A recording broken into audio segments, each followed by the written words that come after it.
Wel, mae'r grant dwi wedi gael wrth y Loteri Genedlaethol wedi bod yn allweddol ar datblygiad fi fel artist. I mean, heb y grant yna, byddwn ni ddim yma heddi yn gwneud pethau a gwneud pethau mor uchelgeisiol, weledigaeth mawr, so mae'n bwysig i dechrau'n bach a i gael y cefnogaeth yna.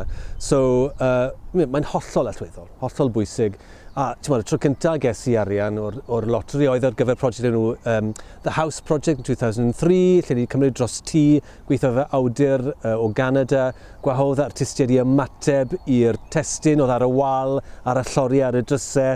So oedd hwnna'n holl bwysig fel prosiect gyntaf i darganfod beth oedd yn bosib yn greadigol a gwthio'r ffiniau.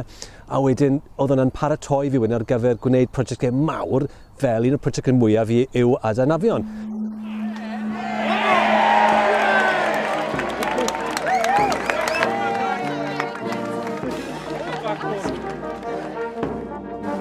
Lle o'n ni'n nythu awyren seis go iawn, heb y denydd, a teithio fe rown Gymru, gwahanol llefydd, a wnaethon ni nythu yn y diwedd yn y Steddfod, gyda i ddangos beth o'n i wedi gwneud, teithio rown Gymru, a ddarwyren fel gofod, fel oriel, fel gofod ar gyfer gwahanol pethau, digwyddiadau, sgyrsiau ac ati.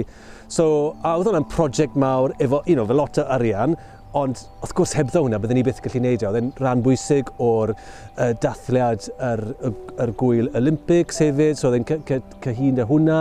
A falle, rhoi cyfle i chi fod yn uchelgeisiol. Fel artist, mae hwnna'n ffantastig bod chi'n cael y rhyddid, bod pobl yn deall y weledigaeth, ond wrth gwrs, a wedyn bod y cyngor, bod y loteri yn rhoi'r arian i chi i wneud hynny, a chi gael y rhyddid.